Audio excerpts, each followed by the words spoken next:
राधे राधे। जय श्री कृष्णा। आप सभी का बहुत बहुत स्वागत है हमारे चैनल में। तो देखिए, आज के इस वीडियो में हम वरुथनी एकादशी व्रत की पूजा विधि देखेंगे। वैशाख मास के कृष्ण पक्ष में आने वाली इस एकादशी को वरुथनी एकादशी के नाम से जाना जाता है। तो देखिए, इस एकादशी पे भगवान मधुसूदन की पूजा की जाती है। अब देखिए, पूजा करने के लिए आप चाहे तो अलग से चौकी लगा ले या फिर आप अपने घर के मंदिर में भी पूजा कर सकते हैं। चौकी पे आप पीले रंग का वस्त्र बिछा लें। अब देखिए, पूजा में हम सबसे पहले दीपक जला लेंगे। तो देखिए, मधुसूदन भगवान श्री कृष्ण जी हैं। आप भगवान श्री कृष्ण जी की, विष्णु भगवान की, या फिर अगर आप लड्डू गोपाल जी की सेवा करते हैं तो आप उनकी पूजा अर्चना भी कर सकते हैं। मैं यहाँ पे अपने लड्डू गोपाल जी की पूजा कर रही हूँ। तो देखिए, मैंने एक पात्र में लड्डू गोपाल जी को तुलसी पत्र रखकर स्नान करने के लिए विराजमान कर लिया है। अब मैं लड्डू गोपाल जी को स्नान कराऊंगी। तो देखिए, मैं यहाँ पे लड्डू गोपाल जी को चंदन पाउडर से यानी गंधोदक स्नान करा रही हूँ। आप चंदन पाउडर से या फिर दही से या पंचामृत से भी स्नान करा सकते हैं। गर्मियाँ बहुत ज़्यादा है, इसलिए मैं लड्डू गोपाल जी को चंदन पाउडर से स्नान करा रही हूँ। इससे हमारे लड्डू गोपाल जी को शीतलता मिलती है। अब देखिए, चंदन पाउडर से स्नान के बाद हम गोपाल जी को शुद्ध जल से स्नान करा लेंगे। और देखिए, अगर आपके पास फूल हो तो थोड़े से जल में फूल डाल के आप गोपाल जी को स्नान कराएं। इससे हमारे लड्डू गोपाल जी को ठंडक मिलेगी। अब स्नान के बाद हम गोपाल जी को साफ तौलिए से पोंछ लेंगे। और देखिए, ये जो स्नान किया हुआ जल है, इसे आप इधर उधर ना फेंके, किसी पेड़ पौधे में आप डाल दें। तो देखिए, मैंने यहाँ पे लड्डू गोपाल जी को अच्छे से पोंछ कर विराजमान कर लिया है। और मैंने उनके श्रृंगार की सभी सामग्री, पोशाक वगैरह तैयार कर लिया है। अब पहले मैं उनको इत्र सेवा दूंगी। तो देखिए, अगर संभव हो तो आप गर्मियों में लड्डू गोपाल जी को मोगरा वाले, गुलाब वाले या फिर खसखस वाले इत्र से मालिश जरूर से करें। नहीं तो देखिए, आपके पास जो भी इत्र हो आप उससे भी लड्डू गोपाल जी की मालिश कर सकते हैं। हम यहाँ पे अपने लड्डू गोपाल जी की अच्छे से इत्र से मालिश करेंगे। इसके बाद हम पोशाक धारण करा देंगे। तो देखिए, मैंने यहाँ पे गोपाल जी को पोशाक धारण करा दिया है। अब मैं उनका सुंदर सा श्रृंगार कर दूंगी। इसके बाद हम उनके वस्त्रों पे अच्छे से इत्र लगा देंगे। इत्र लगाने के बाद हम गोपाल जी को दर्पण सेवा देंगे। तो देखिए, जब भी आप गोपाल जी का श्रृंगार करें, उन्हें दर्पण सेवा जरूर से दें। दर्पण सेवा के बाद अब हम लड्डू गोपाल जी को विराजमान कर देंगे। अब देखिए, पूजा में हम थोड़े से तिलों का आसन देकर गणेश जी को विराजमान कर लेंगे, क्योंकि कोई भी पूजा गणेश जी की पूजा के बिना अधूरी मानी जाती है। तो आप पूजा में गणेश जी को जरूर से विराजमान करें।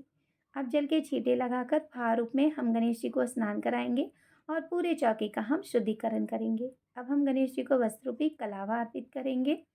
और देखिए, अगर आपके पास जनेऊ हो तो आप जनेऊ अर्पित करें, नहीं तो आप सिर्फ कलावा भी अर्पित कर सकते हैं। इसके बाद हम गणेश जी को, लड्डू गोपाल जी को, सभी को हम चंदन से तिलक करेंगे। अब हम गणेश जी को रोली से भी तिलक कर देंगे। अब देखिए, हम फूल अर्पित करेंगे। तो देखिए, हम गणेश जी को लाल रंग के फूल अर्पित करेंगे और गोपाल जी को हम पीले रंग के फूल अर्पित करेंगे। आपको जो भी फूल मिल जाए आप उससे भगवान की पूजा अर्चना कर सकते हैं। अब पूजा में हम तिल अर्पित करेंगे। एकादशी पे चावलों का प्रयोग नहीं किया जाता है, तो अब पूजा में तिल का ही प्रयोग करें।